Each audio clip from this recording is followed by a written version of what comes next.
The next morning, Shin Yuan wakes up with that signature grin plastered on his face, his account now boasting around 2.5 million. His friend can't help but question him, asking where he's been and why he didn't return to the dorm. At the same time, he shows Shin Yuan that Jiangping has just bought a new car and is flaunting it all over the place. Shin Yuan just shrugs it off. He thinks Jiangping is adorable trying to flex, but he couldn't care less about his new ride. As they chat, someone calls Shin Yuan over for drinks, and that's when the system pops up with an offer. A perfect life isn't just about being admired by the opposite sex, it's also about business success. The system offers him 1 million to invest, with the catch that he has to spend all of it within 1 week. And any profits made from his business ventures will be doubled. Shen Yuan is thrilled. Not only is this a great opportunity, but he's also eager to create a legitimate source of income. He's tired of being the one who spends money on gifts. He wants to build something long-term, not just keep simping for presents. The friend who invited him for drinks is Lai Yuhan, an old acquaintance. At the Dragon's private bar, Shin Yuan enters the scene as a group of people, including Lin Guangyo, a guy in a Hawaiian shirt, and Heiji, a guy in a suit, are chatting. Lin Guangyo is hungry and impatient, while Heiji reassures him that the important people are on their way. Guangyo starts complaining about Shin Yuan's arrival, saying he has no reason to be there since his family went bankrupt. Yuhan, however, brushes off the negativity, telling everyone to be quiet and reminding them that he's covering the bill tonight. While the conversation continues, Guangyo's girlfriend, who's already annoyed with him, complains about his behavior. But the real tension begins when Heiji mentions his own girlfriend will be arriving soon. Guangyo doesn't like Heiji because he knows Heiji's girlfriend is top tier, and, just from the way she dresses, it's clear who she is. Shen Yuan finally arrives, dressed in ragged clothes, looking deliberately homeless. He apologizes for being late, but Yuhan reassures him it's fine, blaming the bad drivers. However, Guangyo throws a little jab at Shin Yuan, saying if he had a personal driver, he wouldn't have been late. And that's when the surprise enters the room. Chen Na, the car dealership girl, walks in. She apologizes for being late as well, and Heiji smirks, thinking he's already winning in the girlfriend department. But, to his dismay, Chen Na isn't paying attention to him. Instead, her eyes are on Shin Yuan, who she remembers from the car dealership. However, she doesn't engage with him directly, instead greeting her boyfriend Heiji. Later, Yuhan explains that he's gathered everyone for a huge investment opportunity. He needs to raise 2.4 million, expecting 700,000 from each person. But when he pitches the idea, it's met with silence and skepticism. His friends already know him for making bad investments in the past, mostly using his dad's money, and this time, they aren't eager to bite. As Yuhan presses for a response, Guangyo finally speaks up, saying he's not investing right now because he wants to play it safe and save his money. The others quickly follow suit, all echoing the same sentiment. They can't afford to lose money. Yuhan's frustration grows, but it's clear, no one's buying into his scheme this time. The room is tense, and Shin Yuan watches with a knowing smile, sensing that things are about to take a turn. The tension in the room is palpable as the group starts to realize that Shin Yuan isn't backing down. Guangao, the guy in the basketball jersey, is annoyed with the bad deal Yuhan's offering, but Yuhan is convinced his money-making plan is solid. Unfortunately, no one trusts him, and the room is full of skepticism. Then, Guangao jokingly suggests that if Yuhan needs to borrow money, that's a different story. He knows that if the investment works, Yuhan wins, and if it doesn't, he can just get his money back. Even Guangao jokes he might consider it, but quickly admits he doesn't have the cash. Shen Yuan, who's been standing there quietly, decides to take matters into his own hands. He asks Yuhan, "What do I get if I invest 700,000? The room goes silent. Guangao laughs at Shin Yuan, mocking him for his supposed broke family, and another guy in a cap puts his hand on Shin Yuan's shoulder, telling him to go wash his face because he must be drunk. Heiji, the guy in the suit, tries to explain that business isn't easy, and 700,000 could easily disappear. But as everyone doubts Shin Yuan, Chen Na, who's been quietly watching from the back, recalls how he casually dropped 600,000 on a car the day before without hesitation. Maybe 700,000 isn't too far-fetched for him after all. She decides to stay silent, not wanting to get involved. However, Shin Yuan doesn't wait for anyone's approval. Without a second thought, he says, "I already transferred 700,000. Yuhan checks his phone, and a transaction notification pops up, lighting up the screen like a stadium floodlight. He shows it to Guangao, whose face drains of color as he starts trembling. The entire room is stunned. Chen Na is curious about the sudden change in everyone's demeanor, and soon, the room is filled with people demanding answers. Even Heiji is curious now. Guangao, however, refuses to add fuel to the fire, telling everyone to figure it out on their own. But deep inside, he's wondering how Shin Yuan was able to pull out that kind of money. Zhao Jing, the guy in the cap, walks over and asks what's going on. When no one answers, he quickly excuses himself, muttering that he has something to do at home. One by one, the others start leaving, and soon the room is empty. Heiji is left confused, not understanding why everyone's leaving. Chen Na, however, isn't sticking around. She's already heading outside, telling her boyfriend that there was no reason for her to stay. He doesn't understand why she's leaving, still unsure whether Shin Yuan actually transferred the money. That's when Chen Na reveals that Shin Yuan bought a car yesterday, paying in cash. Her boyfriend suddenly becomes angry, not at Shin Yuan, but at his girlfriend for not mentioning that Shin Yuan is rich. Chen Na, irritated by his reaction, decides she's had enough. She storms off, telling him that if all he cares about is a rich guy, she's out. Now, it's just Yuhan and Shin Yuan left in the bar. Yuhan sighs, regretting inviting the others, but Shin Yuan seems unbothered. He explains that it was a good way to show the group that they weren't trustworthy. Then he asks about the business plan. Yuhan finally reveals that they're planning to open a bar, and they start discussing the theme, operations, and decor in detail. An hour later, Shin Yuan gets a message from Chen Na telling him to pick up his car the next day.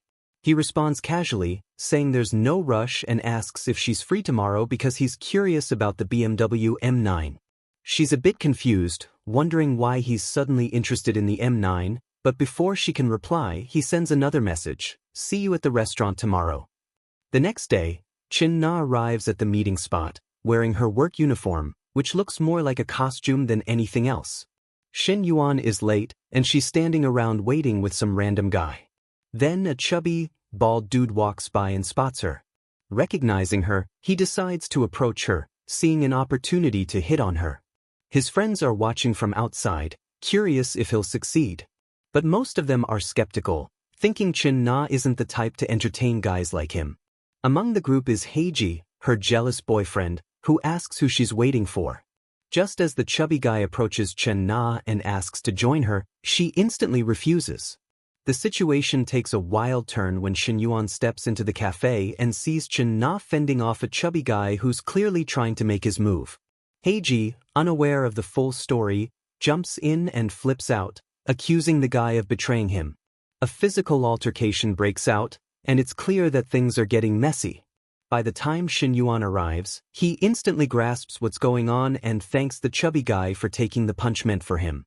He smoothly pulls Chen Na aside, suggesting they get somewhere more private to talk. Inside the car, Chen Na opens up about her situation with Heiji. She admits that after 2 weeks of being with him, she realizes he's not the right guy. Shen Yuan, ever the smooth talker, reassures her that things are now settled. But Chen Na isn't so sure.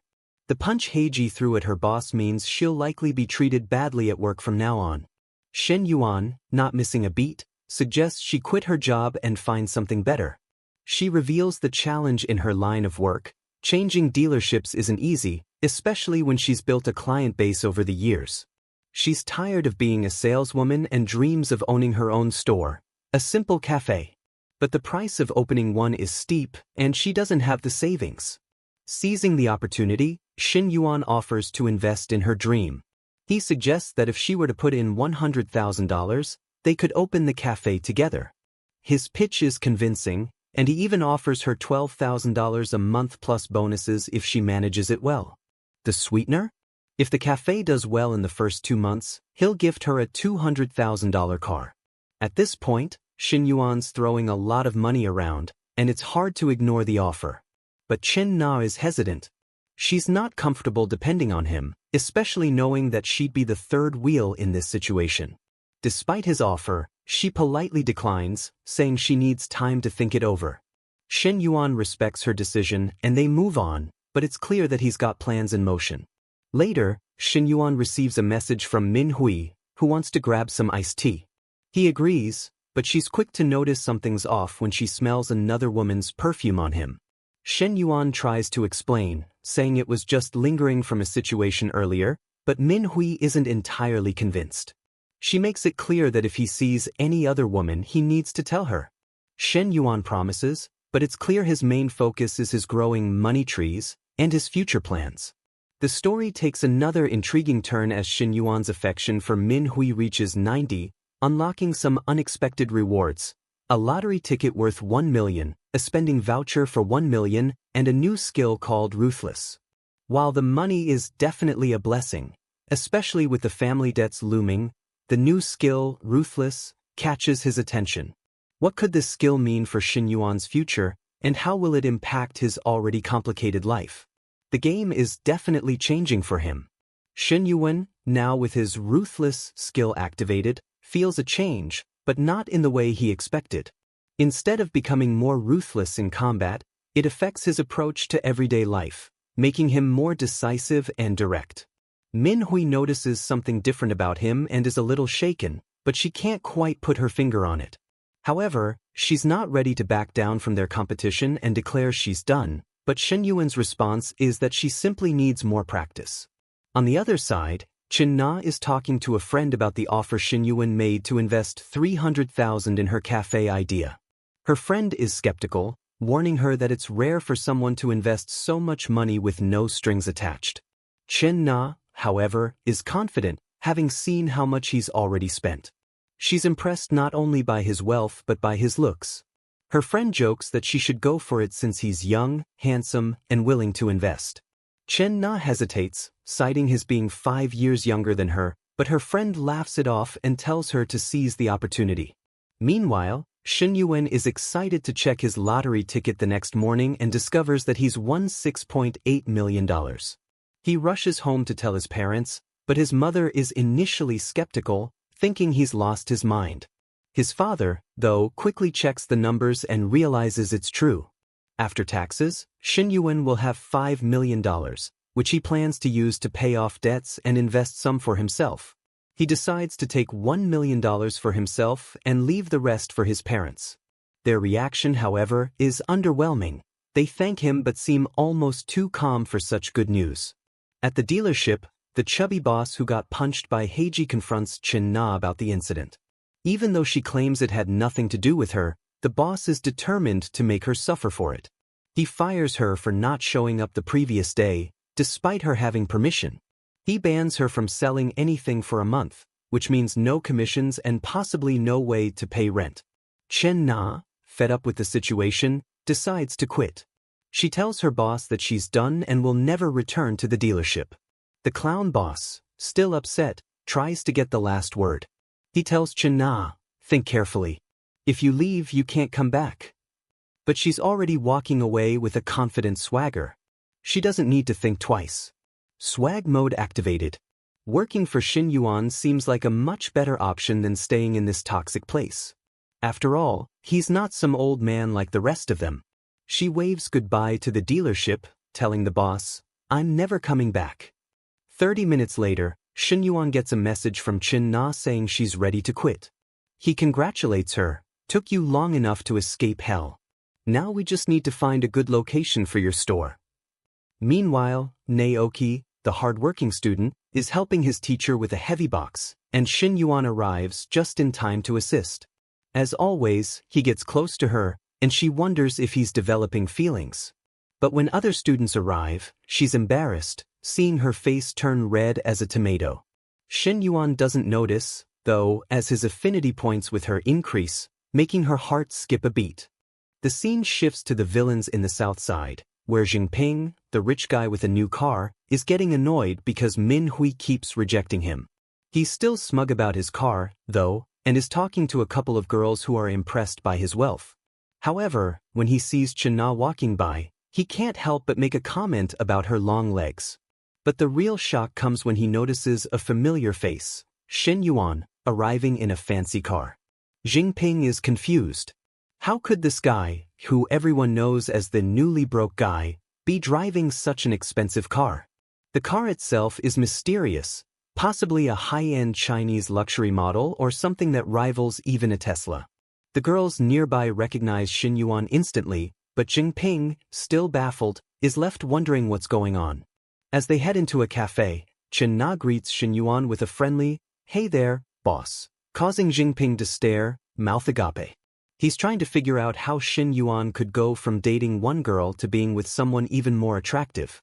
The cafe owner, Lai Yuqing, arrives, and she seems to be in a similar situation, struggling to keep her cafe afloat while dealing with personal issues.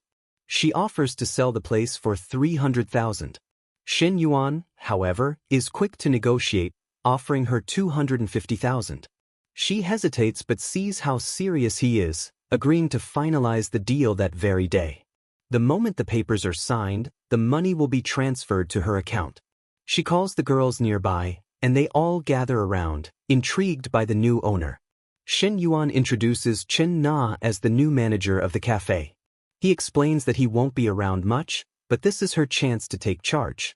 The girls, including the Hollywood tier villainous one, overhear the conversation and gasp at the unexpected turn of events.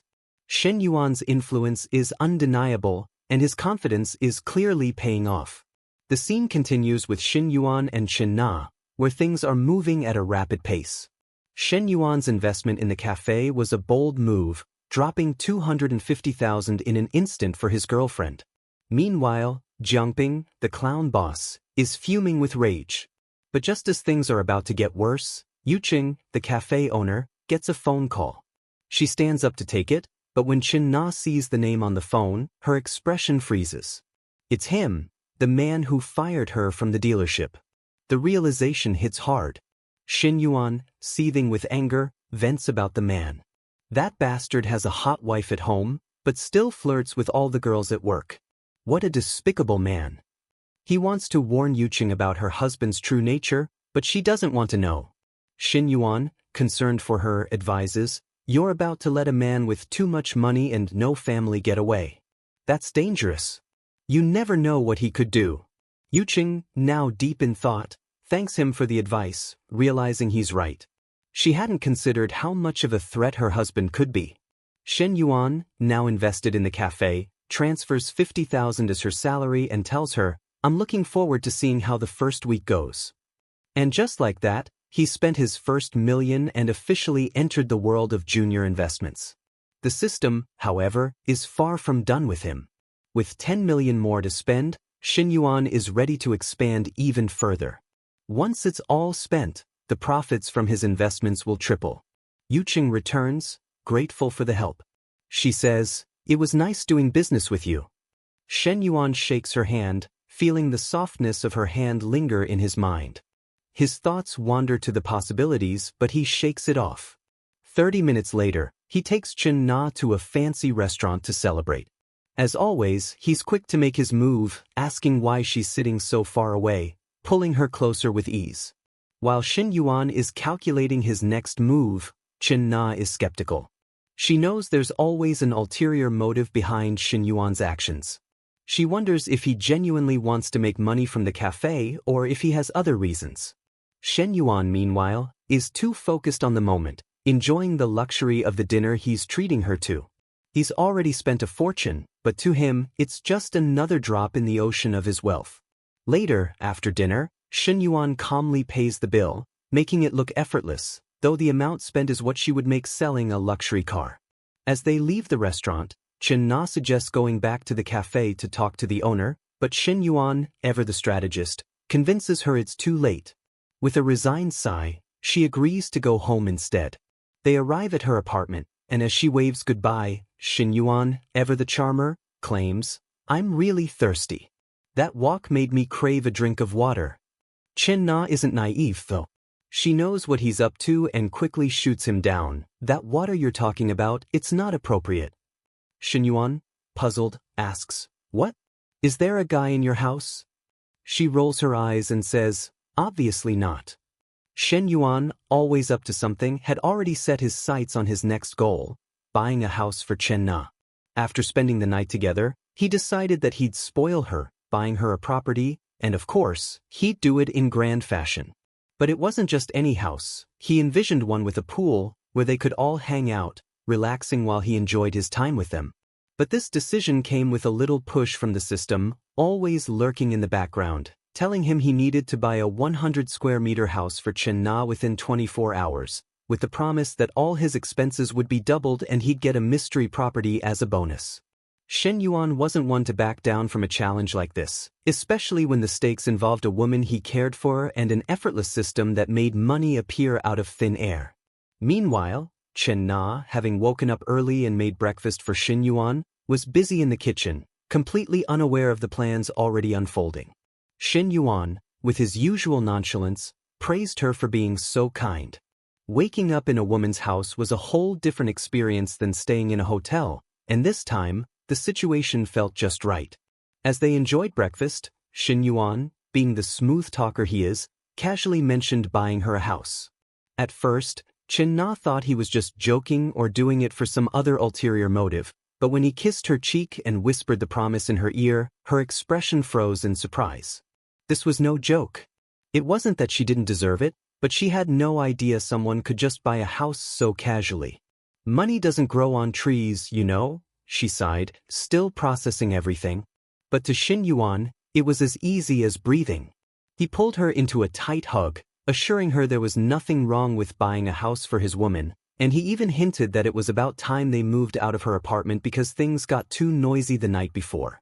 But before they could dive deeper into house shopping, Chen Na received a message from her friend, Qian, who wanted to meet at the cafe. Shen Yuan, however, wasn't in the mood for more distractions. He refused to spend the entire day looking at houses, so she rescheduled to meet her friend later that night.